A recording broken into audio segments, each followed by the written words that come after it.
Je voulais faire une vidéo sexy, glamour. Vous avez vu ma tête, j'ai même pas envie de me maquiller. Aujourd'hui, je voulais jouer avec ce magnifique coffret. C'est mon dernier achat. Des magnifiques couleurs. Voilà, j'avais envie de vous en parler, de vous montrer ce que ça donnait sur mes lèvres. Non, aujourd'hui, on parle d'herpès. Ou plutôt, on en reparle. Si vous voulez voir la vidéo la plus nulle sur ma chaîne, bah, allez voir. Alors, depuis cette vidéo, j'ai essayé un nouveau traitement.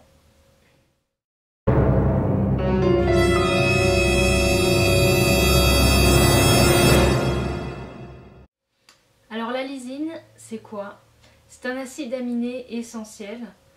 Ça veut dire en fait que l'organisme ne peut pas le produire. Donc, on va le chercher dans les aliments. Elle se concentre dans les muscles et elle a en fait plusieurs fonctions biologiques. La formation du collagène et des anticorps, le métabolisme des glucides. Alors, elle est proche d'un autre acide aminé, l'arginine, et en fait, la lysine rentre en concurrence avec l'arginine.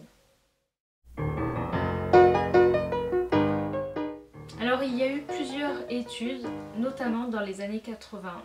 Ils ont vu en fait que la lysine aidait à diminuer la récurrence et la gravité en fait des crises d'herpès. Par contre, pour toutes ces études, il n'y a jamais eu de preuves cliniques, donc voilà, pas assez de matière pour vraiment affirmer que la lysine aide à diminuer donc les crises d'herpès.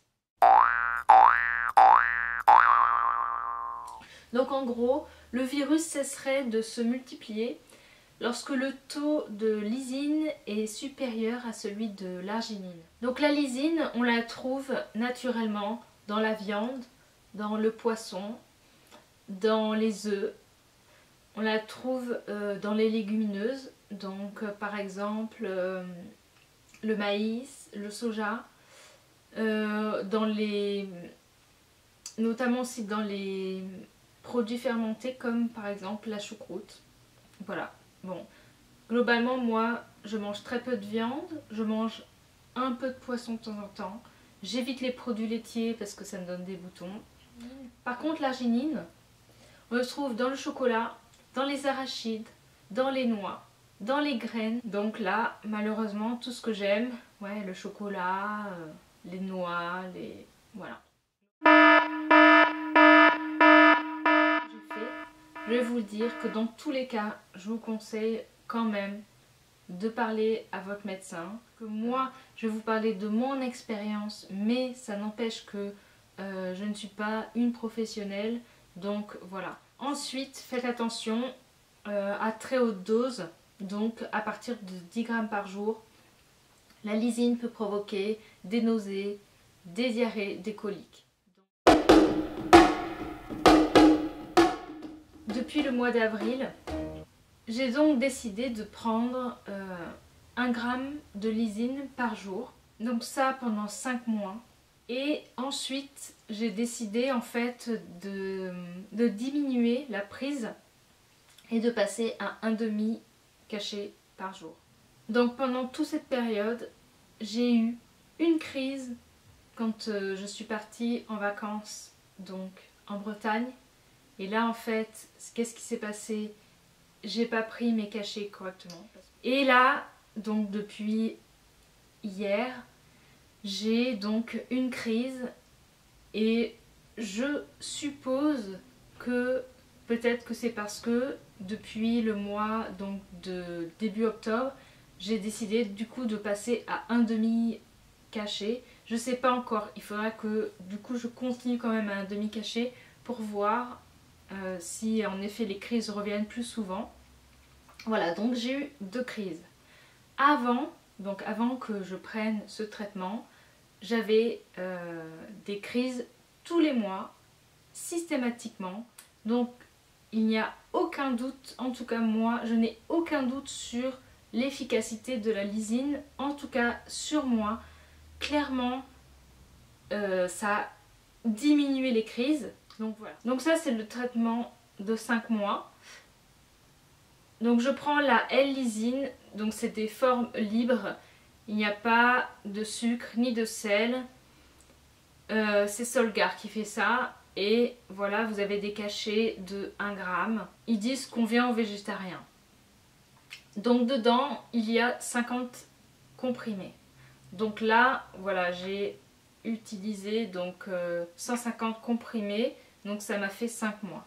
Ensuite j'ai décidé de passer en fait à un demi-cachet. Donc qu'est-ce que j'ai fait? J'ai coupé les petits cachets en deux. Enfin, moi non, c'est mon mari qui l'a fait parce que c'était vraiment dur à couper. Voilà, il m'a coupé les petits cachets. Et du coup maintenant, je prends une demi-tablette par jour. Et ça, c'est mon stock. Voilà. D'un côté, on a un médicament, moi je sais pas ce qu'il y a dedans. De l'autre côté, on a un acide aminé que l'on peut aussi retrouver dans les aliments. Clairement, il n'y a pas photo. Je préfère prendre de la lysine que de prendre un traitement médicamenteux. Donc quand j'étais en Bretagne, bien sûr, je n'avais pas mes patchs. Je suis allée en pharmacie et j'ai essayé ceci. C'est le Filmogel bouton de fièvre Urgo. Et en fait, ça se présente comme, je vais vous montrer. Vous avez un petit flacon avec une forme assez visqueuse et transparente. Et ici, vous avez des petites lamelles en plastique. Donc le but, c'est voilà, de prendre la matière et de l'appliquer sur le bouton pour faire en fait comme un pansement qui va protéger autant le bouton pour éviter par exemple que vous touchiez, donc d'être en contact avec l'extérieur. Franchement, j'ai pas aimé ce produit. Pourquoi? Parce qu'il est très désagréable à utiliser. Moi, clairement, au début ça va, mais après quand le bouton commence à guérir, ça me brûle et c'est vraiment insupportable. Le pharmacien en fait, lui, il n'avait pas les patchs classiques que je prends, il m'a proposé ça. Lui, il trouvait que c'était le mieux, mais moi, franchement, j'ai pas été convaincue parce que je trouve que c'est désagréable à utiliser. Au niveau de l'efficacité, j'ai pas trouvé que c'était plus efficace que les patchs. Donc, ensuite je vous reparle rapidement de mon baume magique. Ça je l'utilise tout le temps parce que je trouve que quand j'ai de l'herpès, j'ai les lèvres qui se dessèchent beaucoup plus.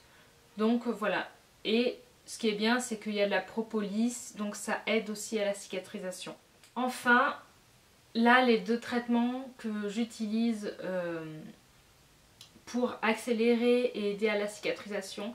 Donc là j'ai pas encore de recul dessus puisque finalement je n'ai pas eu de crise d'herpès depuis un moment. Donc le premier c'est l'huile essentielle de tea tree.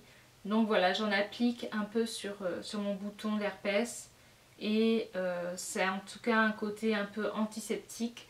Je pense que ça aide un peu à la guérison. Et ensuite le miel de Manuka, voilà, qui va aider à cicatriser plus rapidement le bouton. En plus, voilà, il y a des propriétés antiseptiques, antibactériennes. Donc je mets un peu de ça par-dessus et ça, j'essaye de le faire le plus souvent possible. Malheureusement, le côté chiant, c'est que dans la journée, je me vois pas avec ma tonne de miel sur le coin des lèvres parce que ça fait un peu genre... t'as oublié de t'essuyer le creux de la bouche. Donc voilà, dès que je suis chez moi, le plus souvent possible, et la nuit, je me mets du coup du miel en grosse couche au coin des lèvres. Voilà, c'était tout pour cette vidéo, j'espère que c'est clair pour vous. Je vous répète, dans tous les cas, si vous voulez tester la lysine, allez voir votre médecin, parlez-en. Moi, j'en suis super contente, clairement, c'est, je trouve, le traitement qui a le mieux fonctionné depuis que je fais de l'herpès, donc depuis 14 ans, depuis que j'ai l'âge de 14 ans. Merci beaucoup, à bientôt. Ciao.